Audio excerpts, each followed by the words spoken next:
ಓಂ ಶ್ರೀ ಗುರುಭ್ಯೋ ನಮಃ. ನಮಸ್ಕಾರ ವೀಕ್ಷಕರೇ, ನಾನು ನಿಮ್ಮ ಪಂಡಿತ ರಾಘವೇಂದ್ರ ಆಚಾರ್ಯ ಮಾಡುವಂಥ ನಮಸ್ಕಾರಗಳು. ಮೇ 16ನೇ ತಾರೀಕು ಜ್ಯೇಷ್ಠ ಅಮಾವಾಸ್ಯೆ ನಂತರ ಸಿಂಹ ರಾಶಿಯವರ ರಾಶಿಫಲ ಹೇಗಿದೆ ಅಂತಕ್ಕಂಥದ್ದು ಈ ಒಂದು ವಿಡಿಯೋಲಿ ನಾನು ತಿಳಿಸ್ಕೊಡ್ತಾ ಇದ್ದೇನೆ.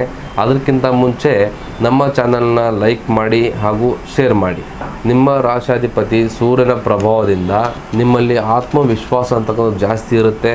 ಆದರೆ ರಾಹುವಿನ ದೃಷ್ಟಿ ಇರೋದ್ರಿಂದ ಅತಿಯಾದ ಅಹಂಕಾರ ಇಲ್ಲದೆ ನೋಡ್ಕೊಳ್ಳಿ.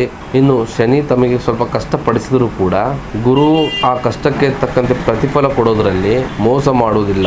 ಆಮೇಲೆ ಆರ್ಥಿಕ ವಿಚಾರದಲ್ಲಿ ನೋಡುವಂಥದ್ದಾದರೆ ಸಿಂಹ ರಾಶಿಯವರು ಸ್ವಲ್ಪ ಧಾರಾಳಿಗಳು. ಈ ಸಮಯದಲ್ಲಿ ತಮ್ಮ ಸ್ಟೇಟಸ್ಗಾಗಿ ಜಾಸ್ತಿ ಹಣ ಖರ್ಚು ಮಾಡ್ತೀರಾ.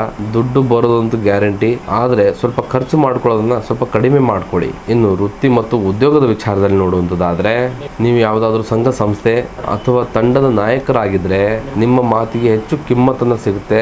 ಜನರು ತಮಗೆ ಹುಡುಕೊಂಡು ಬಂದು ಸಲಹೆಯನ್ನು ಕೇಳ್ತಾರೆ. ಇನ್ನು ಯಾರೆಲ್ಲ ಸಿನಿಮಾ, ನಾಟಕ, ಸ್ಟೇಜ್ ಪರ್ಫಾರ್ಮೆನ್ಸ್ ನೀಡುವಂಥ ವ್ಯಕ್ತಿಗಳಿಗೆ ಈ ಸಮಯದಲ್ಲಿ ಸ್ವಲ್ಪ ಬ್ರೇಕ್ ಸಿಗ್ತದೆ. ನಿಮ್ಮ ಪ್ರತಿಭೆ ಜನರಿಗೆ ಸರಿಯಾಗಿ ತಲುಪುತ್ತೆ. ಇನ್ನು ಸರ್ಕಾರಕ್ಕೆ ಸಂಬಂಧಿಸಿದಂತೆ ಯಾವುದೇ ಫೈಲ್ ಬಾಕಿ ಇದ್ರೆ ಈ ಒಂದು ಅಮಾವಾಸ್ಯೆ ನಂತರ ಅದನ್ನು ಚುರುಕುಗೊಳ್ಳುತ್ತದೆ. ಇನ್ನು ವ್ಯವಹಾರದ ಬಗ್ಗೆ ನೋಡುವಂಥದ್ದಾದರೆ ನಿಮ್ಮ ವ್ಯವಹಾರಕ್ಕೆ ಹೊಸ ಹೆಸರನ್ನು ಕೊಡಲು ಇದು ಒಳ್ಳೆಯ ಸಮಯ. ಹೊಸದಾಗಿ ಏನಾದರೂ ಲಾಂಚ್ ಮಾಡುವಂಥ ಪ್ಲಾನ್ ಇದ್ರೆ ಮುಂದುವರಿಯಿರಿ. ನಿಮ್ಮ ವ್ಯವಹಾರದ ಪಾರ್ಟ್ನರ್ ಜೊತೆ ಸ್ವಲ್ಪ ಭಿನ್ನಾಭಿಪ್ರಾಯ ಬರಬಹುದು.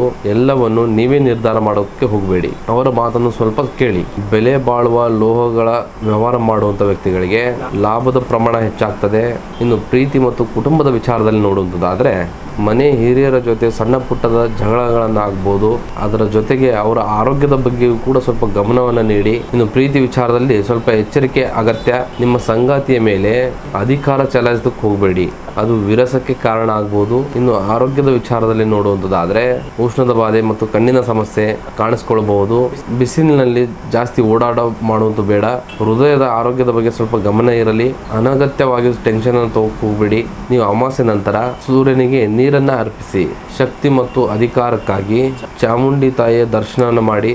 ಆರೋಗ್ಯದ ಮತ್ತು ಮಾನಸಿಕ ಶಾಂತಿಗಾಗಿ ಶಿವನ ಪ್ರಾರ್ಥನೆಯನ್ನು ಮಾಡಿ. ಸಿಂಹ ರಾಶಿಯವರಿಗೆ ಹೊಗಳಿಕೆ ಅಂದರೆ ಪಂಚಪ್ರಾಣ. ಆದರೆ ಈ ಸಮಯದಲ್ಲಿ ನಿಮ್ಮನ್ನು ಹೊಗಳೋರೆಲ್ಲ ತಮ್ಮ ಹಿತೈಷಿಗಳಲ್ಲ ಅಂತಕ್ಕಂಥದ್ದು ತಮ್ಮ ನೆನಪಿನಲ್ಲಿ ಇರಲಿ.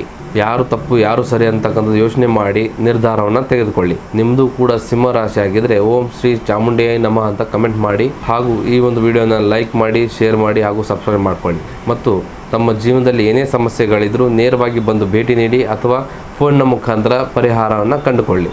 ಧನ್ಯವಾದಗಳು.